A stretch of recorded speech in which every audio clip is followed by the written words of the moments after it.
Well, thank you very much for the opportunity. The paper I will present today is entitled Managing Employee Retention Concerns, Evidence from US Census Data, and it's co-authored with my former PhD student, Jim Martin, who is now at the University of Michigan. And I have on the slide here this disclaimer, because as you will see, this is an empirical paper, so we're working with the census data.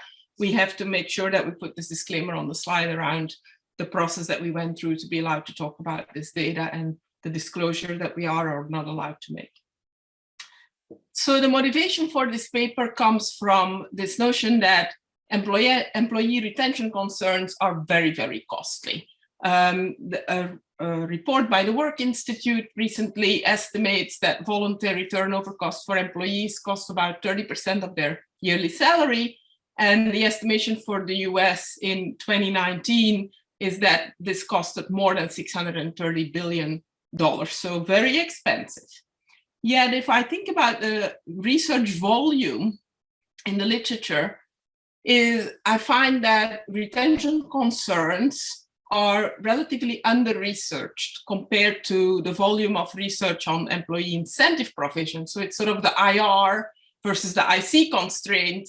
We see quite a lot of work on IC and not so much on IR. And in empirical work, most retention research is focused on CEO level, but arguably the IR constraint will play a very different role at the level of the CEO, and this might not be generalizable to employees.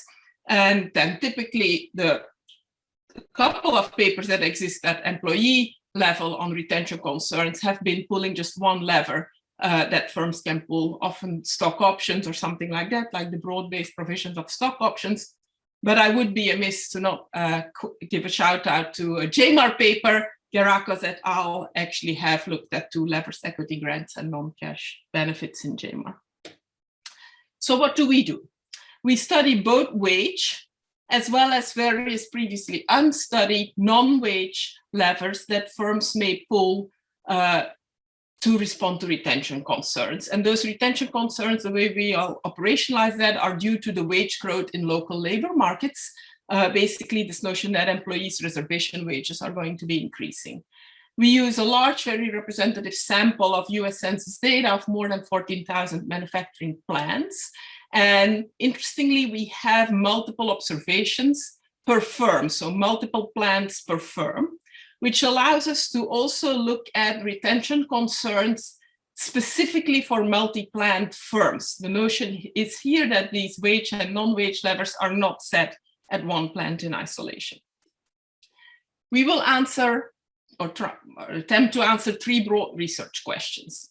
The first one is related to which employee and plant characteristics will affect how plants respond to these employee retention concerns by pulling the wage lever, by increasing wages accordingly to meet the reservation wage in the local labor market.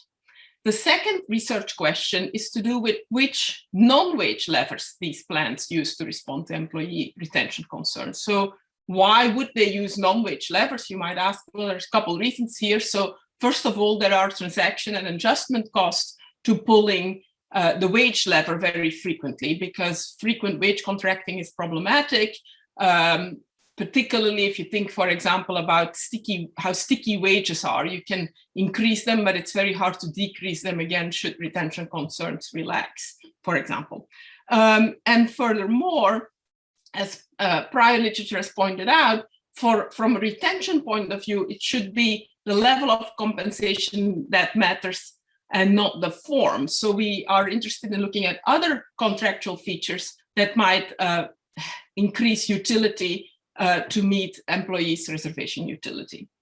And then lastly, as I mentioned before, in multi-plant firms, we will argue that the use of wage and non-wage levers are not set in isolation, and we're particularly going to look at inequity aversion in this setting, how that constrains the use of these levers. Our data for a management accounting researcher like me are sort of the nirvana of management accounting data, because having plant level census data for such a vast sample is quite special. And this is sort of in a nutshell the data we have. So we have, first of all, the census of manufacturers data which is basically every 5 years the censuses all but the very tiniest manufacturing plants in the US. So census is about 168,000 plants in the US. From that survey annually, a stratified random sample, the ASM, Annual Survey of Manufacturers, is drawn, where they survey about 51,000 of those plants. If you're a big plant, you're always in that sample, so about 67% of CMF activity will be sampled yearly by the census. And then there's lots of multi-plant firms as well as some single plant firms. We use the ASM mostly to construct our wage, local labor market wage variable, as well as use it for lots of control variables. Then the star of the shows come from the MOPS, the Management and Organizational Practices Survey, which is basically going to the ASM sample with a very large response rate, at least compared to traditional surveys in management accounting research. It's quite a lengthy survey. So this is where we pull a lot of our data on the non-wage levers that I will talk about in a minute. And as I mentioned before, one of the key features is that we have multiple plants per firm, which allows us to study research question 3. Furthermore, we can observe changes over time. In fact, we have the MOPS for 2015 and 2010, so we can see how these levers at plant level are changing over time. So here's a preview of my findings related to research question 1. First of all, we find that plants respond to local labor market wage growth by increasing wages, but with elasticity less than 1. So this is a result that is already existing in prior literature, and we basically validate that this is also true in our sample. We are then particularly interested to see when there is less wage growth, less strong wage growth response to retention concerns. And we find that when employees are less key to the firm or to the success of the plant, there will be less strong reaction to these retention concerns with pulling wages up. When is that the case? When employees are cross-trained. The notion here is that they can substitute very easily for an employee that leaves, so I care less about an employee leaving.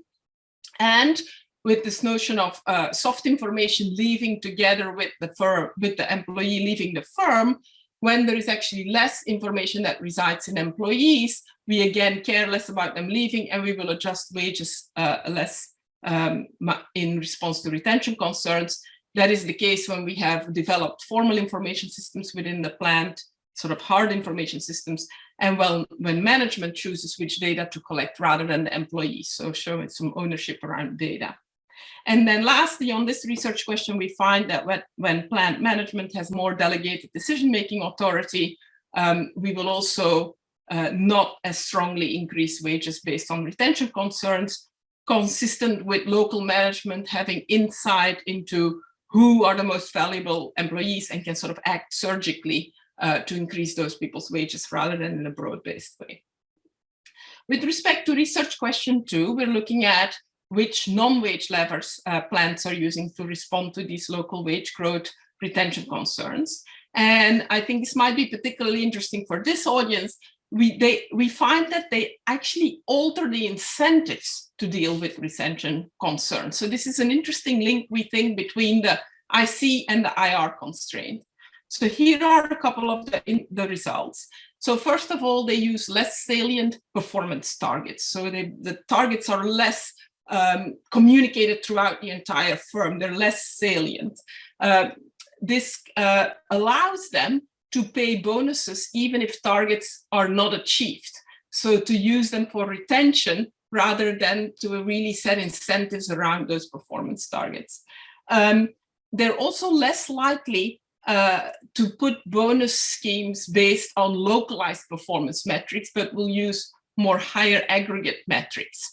Again, giving them more leeway to pay those bonuses out, even if an individual doesn't achieve their individualized or localized targets. Both of these results are also consistent with the theory by Corrock-Ray in TAR 2007, where we might have high performers that don't know their type. So they don't know they're a high performer, and we want to prevent them from leaving the firm. And we can do so by making it by making it harder for them to find out their type, that they could have an alternate opportunity outside the firm. We can do that by, for example, aggregating the level at which performance is reporting, pooling bigger groups together. And then that's what we find on the short-term incentives. On the longer-term incentives related to promotion, though, we don't find that there is a more broad promotion across all the employees, but we do find that promotions do become more meritocratic. And lastly, we find that also more decision-making authorities offer to the plant. This is the notion that you get sort of the agency closer to the employees there, giving them another way, another reason to stay with the plant rather than leave. With respect to research question 3, we find that inequity concerns in multi-plant firms constrain the use of all levers, both wage and non-wage retention levers. So we see basically that the local response to local wage rate pressure is muted when there are other plants in the firm with which there might be inequity concerns. And that this is justified in the sense that the use of all levers spills over to other plants within that firm beyond what would be warranted by their own local labor market retention concerns. So there is this spillover effect in the use of the levers beyond what is warranted by their own local labor markets. We do find that the non-wage levers spill over less. So this is this notion that we might actually start pulling as a package of levers some more of these non-wage levers because wages spill over within firms across the different plants.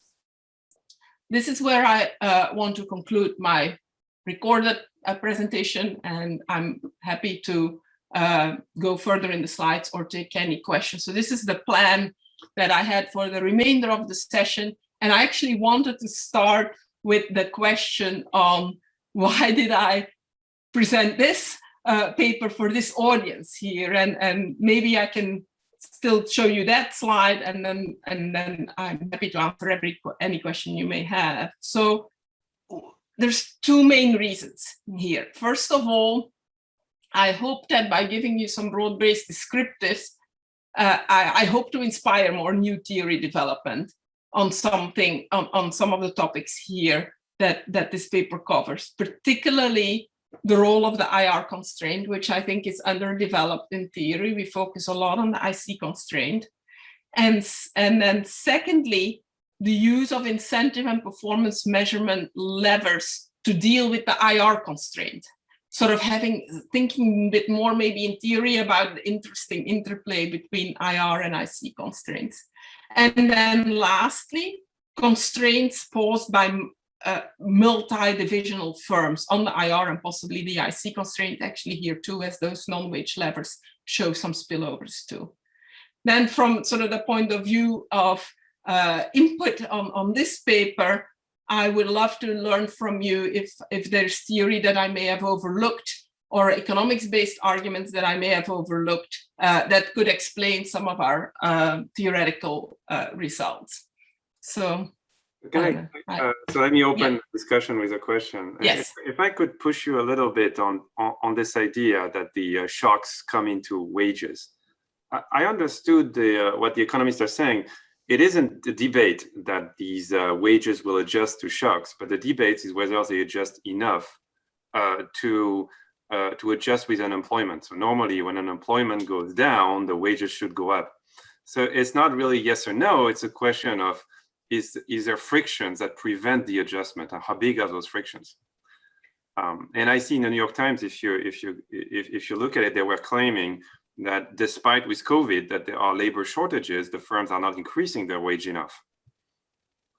So is there a way to get to this by maybe looking also at unemployment and local unemployment? Yeah, in the empirical setting, we are just looking at, I can show you in a minute slide, but we are looking at the local wage rate growth in the local MSA, taking away the focal plant. So presumably this is not fully exogenous, but that is our measure. We have thought about looking at unemployment statistics for MSAs, but those we don't have access through the census. So that would be much more hard to get that at MSA level. But with respect to your point that it's not new indeed. So we actually cite the papers in our paper that have found that indeed we'll see the wages responding to these retention concerns, whether they're caused by the number of people being unemployed or local wage rate pressure, but that they don't respond with an elasticity bigger than 1, right? So that's why in the first research question, we're mostly focusing on what might determine from sort of informational perspective why the some new results on why the elasticity is smaller than 1. But that is in our mind not the big new thing, because indeed economists have already looked at that wage response and shown that it's not 1.